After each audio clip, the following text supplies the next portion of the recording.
Bonjour. Au moment où l'Église catholique attend son nouveau pape, il peut être bien de se redemander à quoi sert l'Église, la nôtre par exemple. Voici une finalité proposée par Paul. Nous ne serons plus des enfants ballottés et emportés à tout vent des doctrines, dans ce jeu des humains où l'astuce conduit vers l'artifice de l'erreur. Vivant en vérité dans l'amour, nous croîtrons vers lui en tout, en lui qui est la tête, le Christ.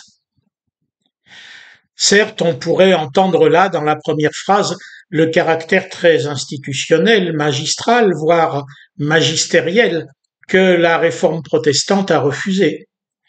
Pourtant, une Église bien ordonnée, recevant ses ministères et services de son Seigneur le Christ, qui est la tête du corps, permet de ne pas se perdre dans le n'importe quoi qui nous assaille tous les jours à travers la presse et les réseaux sociaux, pour ne pas parler de notre propre psychologie et de nos idées souvent tordues, faites de bon sens et de rencontres de comptoir.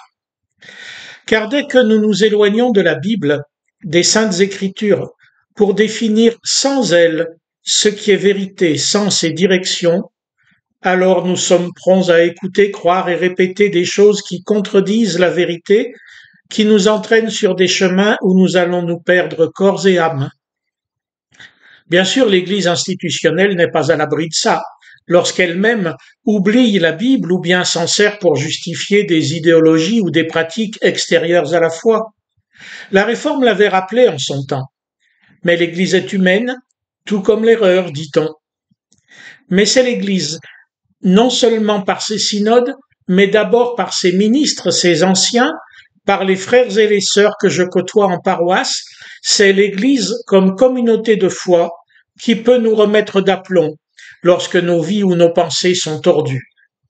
Elle est le seul lieu où nous pouvons être vrais dans l'amour, parce que c'est là seulement, que les enfants du Père peuvent s'aimer les uns les autres comme le Christ les a aimés. C'est même cet amour mutuel qui est la marque de l'Église, qu'il a défini comme réalisation vécue de l'amour manifesté en Jésus-Christ, amour que nous connaissons et recevons par le Saint-Esprit lorsque nous cherchons sa voie dans la Bible et que nous partageons la Sainte Seine.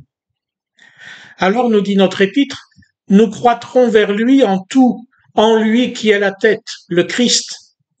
Le but de cet amour n'est pas d'être rapetissé, écrasé dans une obéissance servile, mais de grandir en direction du Christ, de grandir dans tous les domaines bien concrets de notre existence. Car l'amour reçu du Christ et vécu avec les frères et sœurs nous fait grandir devant Dieu, enfants devenant adultes par la foi et formant ainsi un corps par lequel le Christ se révèle au monde dès maintenant, sans attendre. À ceci, tous connaîtront que vous êtes mes disciples si vous avez de l'amour les uns pour les autres. Pas parce qu'on aura la carte d'une église particulière, ni parce qu'on aimera tout seul dans son coin, mais parce que l'église se montre ainsi, par l'amour entre gens variés qui ne se sont pas choisis, mais que le Christ a choisi pour lui. Comme des membres divers d'un même corps, le Christ, suivons donc tout ce que notre tête, c'est-à-dire lui, nous demande et nous permet, tout ce par quoi elle nous retient et tout ce vers quoi elle nous pousse. Grandissons ensemble.